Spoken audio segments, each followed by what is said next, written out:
6 घंटे पूछताछ हुई। आज सुबह 10:30 बजे से 2 घंटे की पूछताछ हुई और उसके बाद लंच के बाद फिर से पूछताछ जारी है। ये 3 तस्वीरें इस वक्त आपके सामने रॉबर्ट वाड्रा से ईडी की लगातार पूछताछ। ये तो वाड्रा से पूछताछ की बात हुई जिसकी तस्वीरें आपने देखी। मीडिया रिपोर्ट्स के मुताबिक अभी तक 76 सवाल पूछे जा चुके हैं। लेकिन इस वक्त की 3 बड़ी खबरें मैं आपको बता देती हूं। चुनावी अड्डा में अब से थोड़ी ही देर में मोदी का धन्यवाद भाषण लोकसभा में होने वाला है, वो तस्वीरें हम आपको दिखाएंगे। प्रियंका गांधी थोड़ी ही देर पहले कांग्रेस दफ्तर पहुंची हैं बैठक में शामिल होने के लिए। साथ ही ज्योतिरादित्य सिंधिया के साथ प्रियंका बैठी हुई हैं, जिसकी तस्वीरें इस वक्त आपकी टेलीविजन स्क्रीन पर हैं। कांग्रेस के सारे महासचिव बुलाए गए हैं इस बैठक में और 2019 के लिए पार्टी की ये रणनीतिक बैठक हो रही है। कांग्रेस महासचिवों की बैठक जिसकी तस्वीरें आप देख सकते हैं। कल भी कांग्रेस दफ्तर पहुंची थी प्रियंका वाड्रा।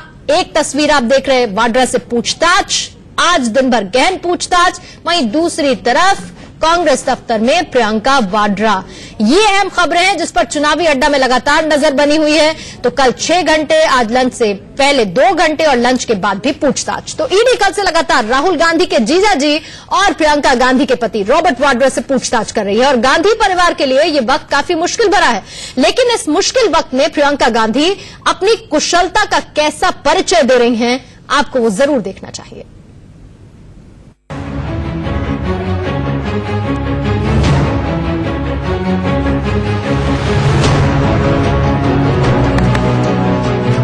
देश की सियासत में इन तस्वीरों ने कल से हलचल मचा रखी है। इन तस्वीरों के सामने आने के बाद बीजेपी सियासी पिच पर फ्रंट फुट से छक्का मार रही है तो कांग्रेस बैक फुट पर है। राहुल गांधी के जीजाजी यानी रॉबर्ट वाड्रा आज फिर ईडी के सवालों का जवाब देने के लिए ईडी के सामने पेश हुए। ईडी ने लगभग 2 घंटे तक वाड्रा से पूछताछ की, लंच के बाद फिर से आने को कहा। इससे पहले ईडी ने बुधवार को भी रॉबर्ट वाड्रा से लगभग 6 घंटे पूछताछ की थी।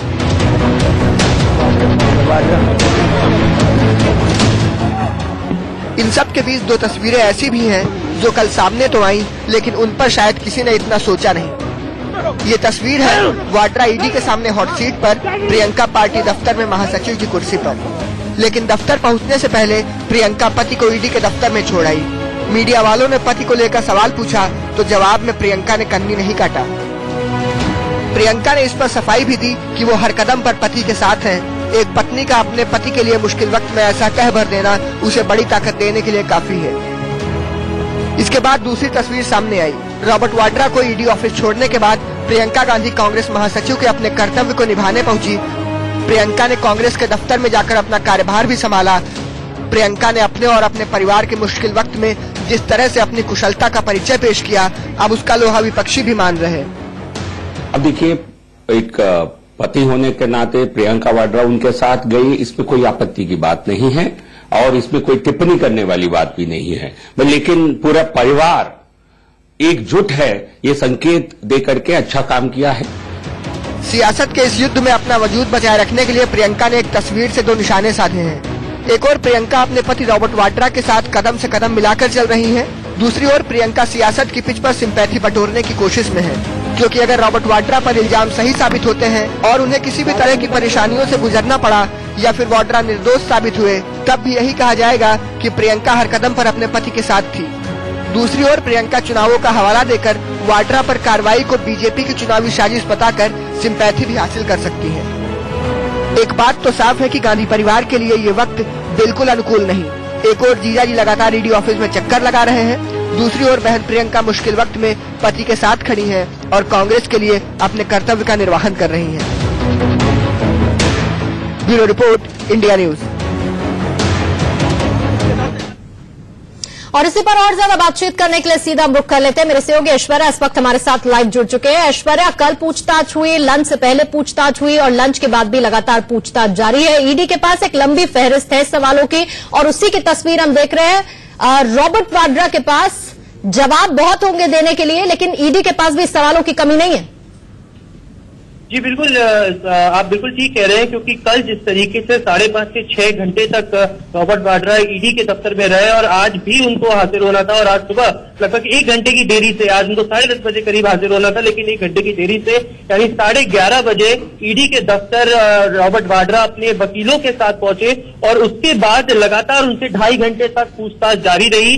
1 घंटे का उनको समझा जा रहा है कि लंच का ब्रेक दिया गया था, जिसमें वो बाहर गए। उसके बाद दोबारा वो ईडी के दफ्तर में मौजूद है। इस समय भी उनसे लगातार पूछताछ चल रही है। जी हाँ, आप बिल्कुल सही कह रहे हैं कि जिस तरीके से जो ईमेल्स का दौर था और जो डॉक्यूमेंट्स ईडी के पास मौजूद थे, उनके आधार पर रॉबर्ट वाड्रा से पूछताछ की जा रही है।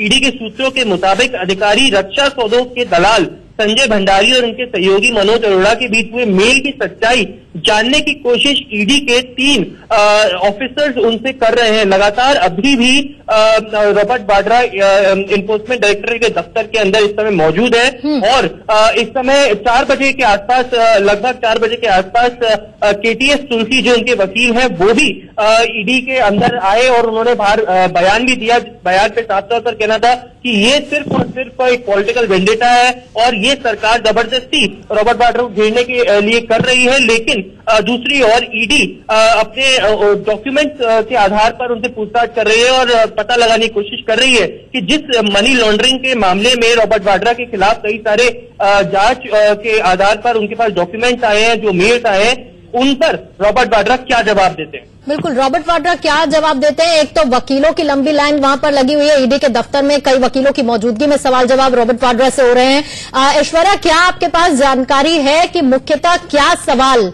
एक तो आपने संजय भंडारी का जिक्र तो किया ही, लेकिन उसके अलावा और क्या क्या सवाल रॉबर्ट वाड्रा से पूछे जा रहे हैं? और दूसरी तरफ आपने केटीएस तुलसी की लेंथ एंड लाइन का जिक्र किया, प्रियंका वाड्रा भी वही कह चुकी है कि चुनाव से पहले ईडी की इस कार्रवाई का मतलब समझते हैं लोग।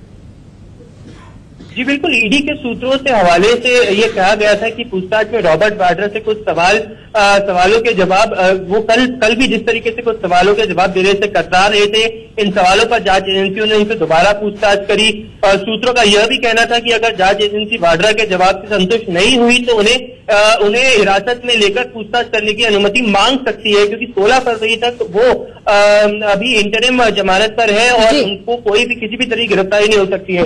जिन मुद्दों पर दो मुद्दों पर ईडी आज सवाल उठा रही है, वो लंदन में जो उनकी प्रॉपर्टीज है, जो उनके नजदीकी बताए गए हैं, उनकी जो प्रॉपर्टीज है और जिस तरीके से उन पर मनी लॉन्ड्रिंग का जो इल्जाम है, उस पर कहीं ना कहीं पूछताछ जारी है। लेकिन जिस तरीके से ये पॉलिटिकल जो लड़ाई सामने आई है, भारतीय जनता पार्टी साफ तौर पर रॉबर्ट वाड्रा पे सवाल उठा रही है और करप्शन के सवाल उठा रही है, लेकिन दूसरी ओर केटीएस तुलसी ने साफ तौर पर कहा है कि ये सिर्फ और सिर्फ एक पॉलिटिकल वेंडेटा है।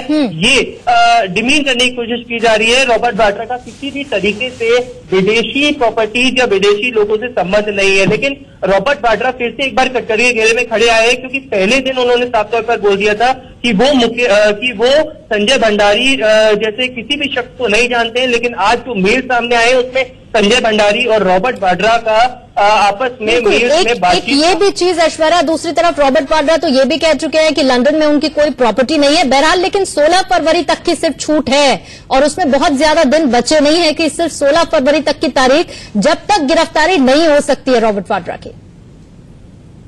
जी बिल्कुल, जिस तरीके से दिल्ली कोर्ट के अंदर वो गए थे और अंतरिम जमानत उन्होंने मांगी थी, 16 फरवरी तक का समय दिल्ली हाईकोर्ट ने दिया था। हालांकि कल भी रॉबर्ट वाड्रा के वकीलों ने साफ किया था कि उनको किसी भी तरीके से समन नहीं किया गया है ईडी ने, लेकिन वो खुद ही आए हैं ईडी के सामने अपने जवाब देने के लिए। वहीं दूसरी ओर ईडी के जो सूत्र हैं वो हमें बता रहे थे कि उनको क्योंकि दिल्ली हाईकोर्ट ने आदेश दिया था कि वो पूरी तरीके से ईडी को कोऑपरेट करें और किसी भी पूछताछ के पीछे न हटे, इसीलिए रॉबर्ट वाड्रा खुद ईडी में आए हैं। हाँ, 16 फरवरी तक बिल्कुल उनके पास अंतरिम जमानत है, उनको गिरफ्तार नहीं किया जा सकता। लेकिन अगर ईडी इनके जवाबों से संतुष्ट नहीं हुई और उनको कहीं ना कहीं अगर लगा कि वो इन मामलों में कहीं ना कहीं घेरे में आ सकते हैं, तो 16 फरवरी के बाद उनको इन मामलों में कहीं ना कहीं हिरासत में भी लिया जा सकता है। दूसरे ऐश्वर्या, ये भी देखना होगा कि कितना कोऑपरेट कर रहा है रॉबर्ट वाड्रा, पूछताछ में सवालों के जवाब किस तरीके से दे रहे हैं। फिलहाल आपका बहुत बहुत शुक्रिया जानकारी के लिए। वहीं दूसरी तरफ, एक तरफ रॉबर्ट वाड्रा की तस्वीर एनफोर्समेंट डायरेक्टोरेट के दफ्तर में और दूसरी तरफ प्रियंका वाड्रा पहुंची कांग्रेस के दफ्तर में। ये महासचिवों की बैठक, कल भी वो पहुंची थी दफ्तर में और उसके बाद आज भी वो बैठक में शामिल हुई। तस्वीरें आप देख रहे हैं, प्रियंका वाड्रा हैं, उनके साथ ही ज्योतिरादित्य सिंधिया भी हैं। राहुल गांधी अध्यक्षता इस बैठक की कर रहे हैं और ये बड़ी स्ट्रेटेजिक मीटिंग मानी जा रही है आने वाले चुनावों को लेकर। राहुल गांधी ये कह चुके हैं क्लियर कि सिर्फ अभी तो जिम्मेदारी प्रियंका वाड्रा की बढ़ती जाएगी और काफी व्यापक तौर पर आने वाले चुनावों में उनका योगदान होगा। रजत मेरे से होगी इस पर और ज्यादा डिटेल्स दे रहे हैं। रजत, आज की ये बैठक जो है वो सिर्फ इसलिए महत्वपूर्ण नहीं है क्योंकि रणनीति डिस्कस हो रही है, ज्यादा मुझे लगता है चर्चा इस बात पर इसीलिए है क्योंकि प्रियंका वाड्रा की मौजूदगी है इसमें। देखिए, मुझे लगता है चर्चा लोकसभा को लेकर होगी, एक फॉर्मल मीटिंग क्योंकि अध्यक्ष ने बुलाई है कांग्रेस ने, तो फॉर्मल होगी। लेकिन मुझे उससे ज्यादा लगता है कि जो दो नए जनरल सेक्रेटरीज हैं, प्रियंका गांधी और ज्योतिरादित्य सिंधिया, इनका एक फॉर्मल इंट्रोडक्शन पार्टी के बड़े नेताओं को, क्योंकि कांग्रेस के जितने भी बड़े नेता हैं वो यहाँ पर मौजूद है, तो एक फॉर्मल इंट्रोडक्शन जो होगा प्रियंका का वो इस बैठक में कराया जाएगा। शुक्रिया आपका रजत, पूरी जानकारी देने के लिए। तो ये देखिए, पहला मौका है जब प्रियंका वाड्रा और राहुल गांधी संयुक्त तौर पर एक ऑफिशियल मीटिंग को एड्रेस कर रहे हैं, औपचारिक तौर पर इस बैठक में शामिल हैं और स्ट्रेटेजिक लिहाज से भी और प्रियंका वाड्रा की मौजूदगी को देखते हुए 2019 के लिहाज से आज की ये बैठक बहुत महत्वपूर्ण मानी जा रही है। रजत ने पूरी जानकारी दी, उनका शुक्रिया।